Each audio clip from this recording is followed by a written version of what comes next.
What the hell was in my head that I thought I could do this? So I've had the car 10 years.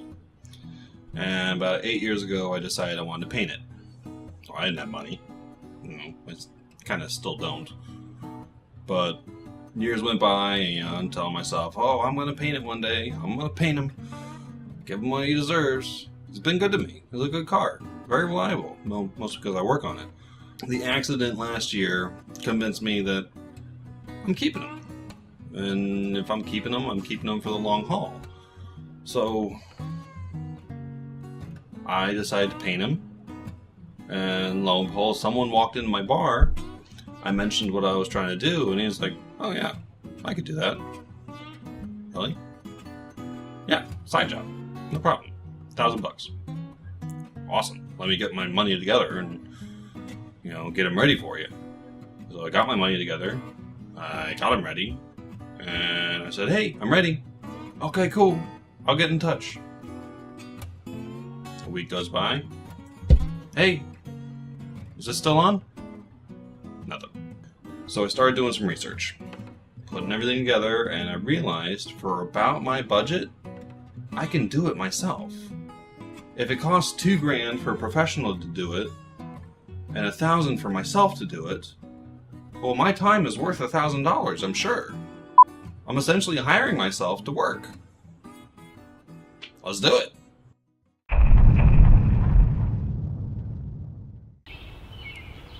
Alright, here we go.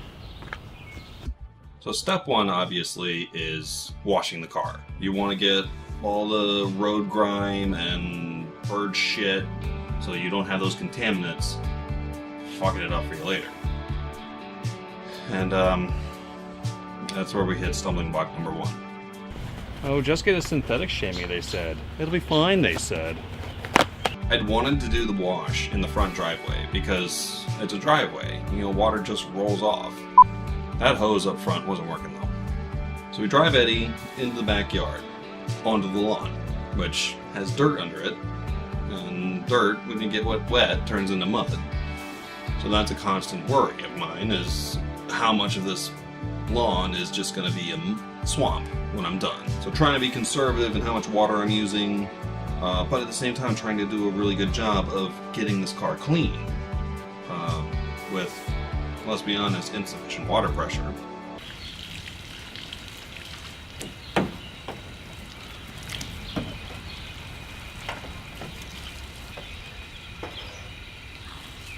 So I give a little extra attention to the wheels as well, because there's nothing like having a freshly painted car that has dirty wheels and tires.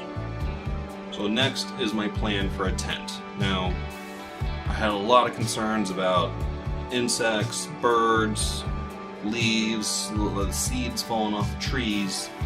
I didn't want them interfering with my work. Plus I wanted to contain the overspray of the actual paint. My girlfriend was joking, it's like, oh, there's just going to be a nuclear shadow of Eddie on the house. I'm like, maybe, I don't know. But a paint tent, or basically a jury-rigged paint booth, would have eliminated that issue. The booth itself, however, was its own issue. So, coming up on 9 o'clock now, and this is where my efforts are with building this tent. The laws of physics were not on my side that day. Specifically gravity and the structural rigidity of 3/4 inch PVC pipe in 10-foot lengths.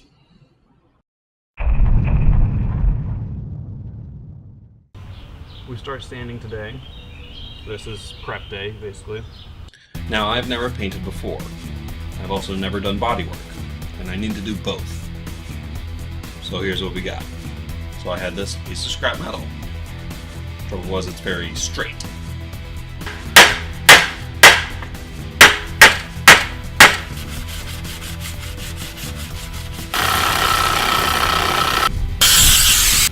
Once that's done, I reflect on all the YouTube videos I've watched about body filler and how you're supposed to mix it.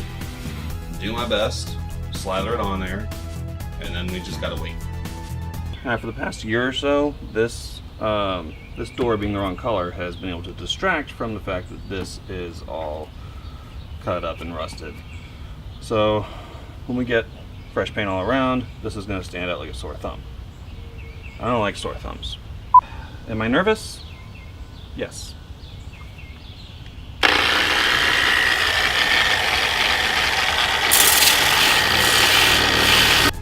To be honest, this took a lot longer than I thought it would. I thought just a quick sand would get it down, but that rust was deep. I counted myself very lucky that my dad, and all the tools he left for me to borrow, was a grinder.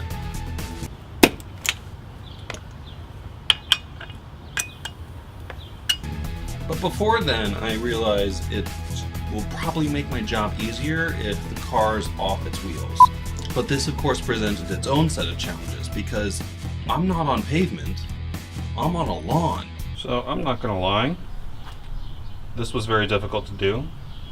The ground is still very damp from the rains we've been having, so the jack stands would have sunk right in. That's why we've got some reinforcing boards up on there. Eventually, though, the car is up, and that means I can start taking out the lights and lenses and the spoiler. Thing is, the spoiler is actually in really good shape. Yeah, there's a couple of scratches here and there, but I'm probably going to get away with just doing a quick sand and then apply a new layer of clear coat. As I'm doing this, however, I'm realizing that there's a lot of mayflies in the area, and they're committing suicide on my roof. This is why I wanted to make the tent. It's just a graveyard of mayflies. And then more sanding, of course, because you're never not done. Eventually, I think I got it clean. I got bare metal. And now for the body filler. Well, patch. The patch panel is just a piece of steel mesh, really. You cut it to whatever shape you need, shove it in there, and then that provides a stiff surface for you to apply body filler. And let me tell you, that stuff sets quick. You literally have 10 minutes, and then it's getting hard. You can't slather it on because it's no longer liquid. It's hardening, it's getting stiff, and what you end up with is a kind of like taffy. Soft, like a nougat, really. When was the last time you tried to apply nougat to a surface? It doesn't work, it just kind of crumples up on itself. But that, of course, means that any body filler you've mixed and you haven't applied to the surface, it's gone. You gotta throw it away. So that's a lesson I learned there, is whatever body filler you're using, use it up, slather it on there. You can sand it down later. Don't worry about it being a smooth surface, just get it on there. And of course, every time you're applying body filler, you're gonna sand it down, because that first application is never gonna be perfect. You sand it down to shape. You gotta build something up before you break it down. So, a lot of sanding. And the dust gets everywhere. Now, of course, once you're into the habit of using body filler, you start looking for other places to apply it. And there were no shortage of places to use it. I put on a door, the front fender, bumper, just all these places that needed filler in order to get straight lines. And by then, I was actually kind of practiced at it. And between my learning curve on the filler and the curved ball of the jack stand sinking into the dirt, I was running out of light quickly. So, I grabbed the masking film, just dragged it over the car, taped it down so that we wouldn't have any birds crapping on it, and we called that a night. Day 3. Yes? Yeah, day 3. Wednesday morning, I'm a little hungover. Well, I'm a lot hungover. I start pulling off the film and find that I've still got a lot of work to do. But the plan for the day is just full body sand. Sand everything I can. Get down to base coat, and in some cases get down to primer, in some cases get down to bare metal, because I still find places that need body filler. And seeing the magnitude of this, I had a real moment of self-doubt. Could I really do this? I really didn't think I could, but the car is worth it to me. I'm gonna try. So there's nothing quite like starting your sanding when you suddenly pop off a body piece. I'm not gonna lie, that was annoying. Time to get the epoxy. But still, we keep sanding. We have to. This is our job now.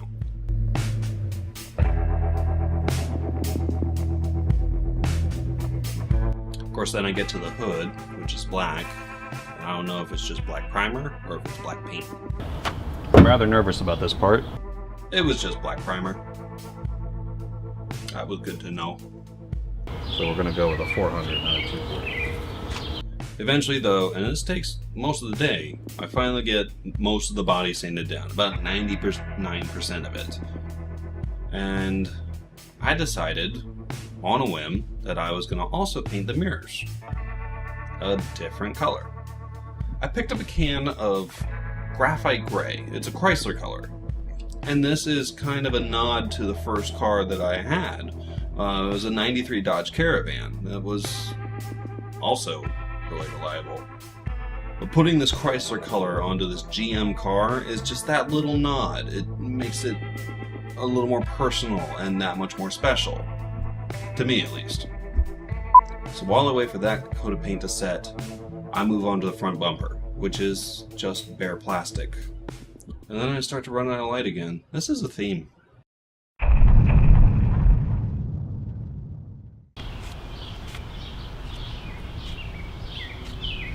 Now I'm committed. Paint is gonna happen. I just gotta finish sanding. So we can pick up the rear bumper. And then I had this bright idea to put new emblems on. I mean, yeah, I could put back on the old one that I pulled off, but I bought new ones, you know, just in case I screwed it up somehow. And I'm thinking, what if I had a different effect on that? The first step, though, was to sand them down.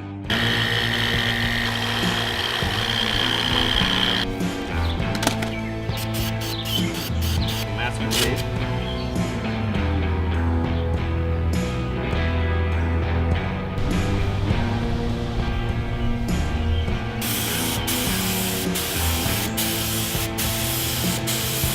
Fun side note though, I actually used caliper paint because I was already trying to repaint my drums.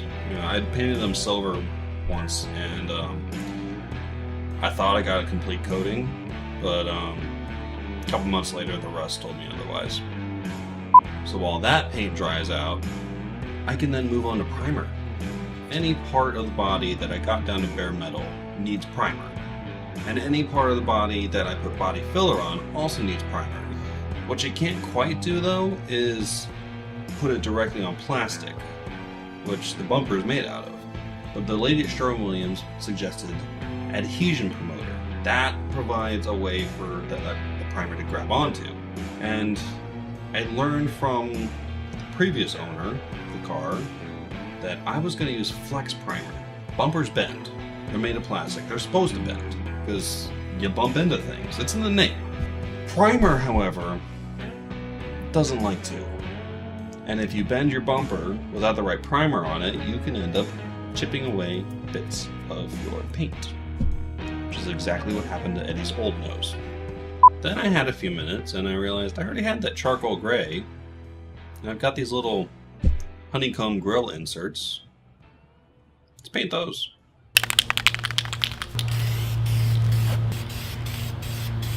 But now finally we're getting somewhere. We're putting paint on the car. That of course means setting up our spray guns. Now some of you folks who know how to paint cars are probably typing into the comment section about how I didn't add any reducer. Sherwin-Williams Automotive cannot sell the paint that I bought from them without reducer. So it's all ready to spray. Don't worry about it, okay? I didn't completely screw up. I screwed up a little bit on other places, but... And yes, I'm wearing a respirator. Thank you for your concern. Got a quick first coat onto the body of the car, which I admit I didn't do a very good job of recording. But then I moved on to the bumpers. Bumpers I actually covered. Once those bumpers were done, I went back to the body of the car and attacked it with a second coat, which I actually did film.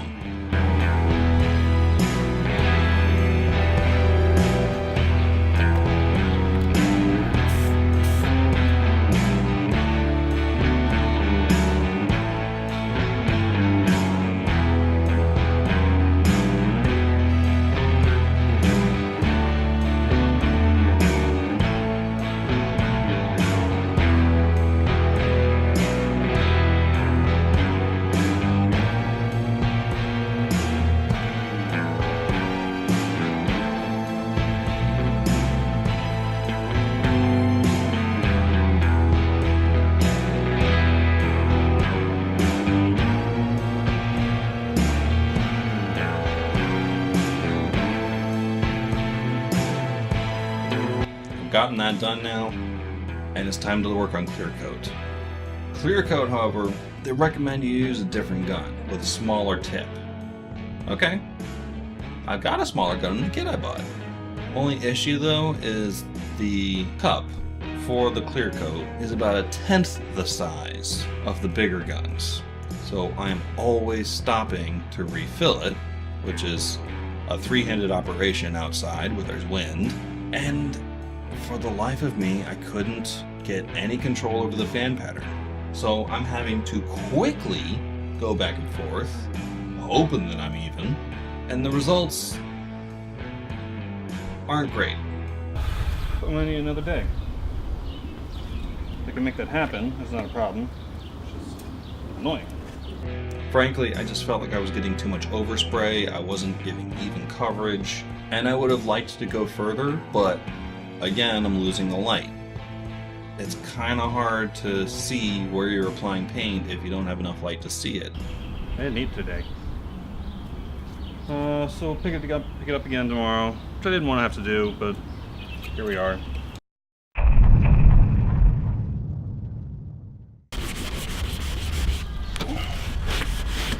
The next day revealed some spots I missed, to be honest.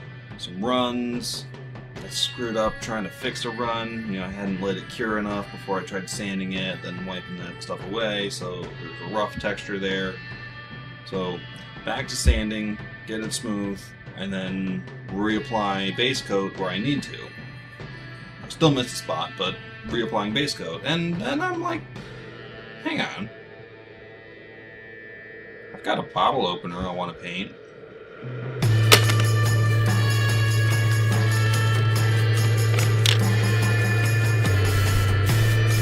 And then of course I've got to pull the tape off of my emblems. See how that turned out. I do like that.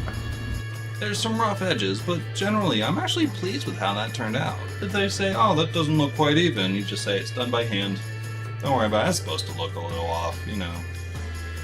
Watch Fight Club, goddammit. With the tiny imperfections in the glass to make it look like it was made by hand. I probably screwed up that line. It's probably something different.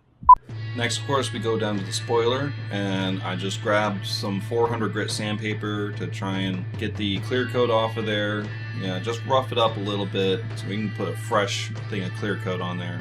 Didn't want anything fancy, you know, just the top, even it up, make it match the car by and large. That way we can be uniform in our presentation. Of course, since the car has been outside overnight, I go back over the whole thing with a tack rag. Certain spots hitting more than most, like the hood, the roof, the top of the trunk, and anywhere I've just been sanding, because there's going to be little particulates on there that will get in the way of a good adhesion of the clear coat. Gosh, have you ever done it before? Yep. Oh, wow. Now we've got everything done with base coat, we're moving back to the clear coat, which also means getting those pillars in the mirrors. I think we're there. Next we're going to do one last cleaning of the wheels. I've been using them as kind of like step stools. And then we put on some tire shine. You know, it's that little extra dimension, that extra blackness that helps it complete the full picture. Because if you just got a dull gray, it's going to stand out in a really bad way. So we want this car to pop. We're going to put on some tire shine. Because it works. We know it works because we keep buying cars with shiny stuff on them. We're very simple creatures like that. And then we're going to start putting everything back together.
finally, once all the tools are put away, everything's cleaned up, the trash is thrown out, I take a minute and I just look at the car.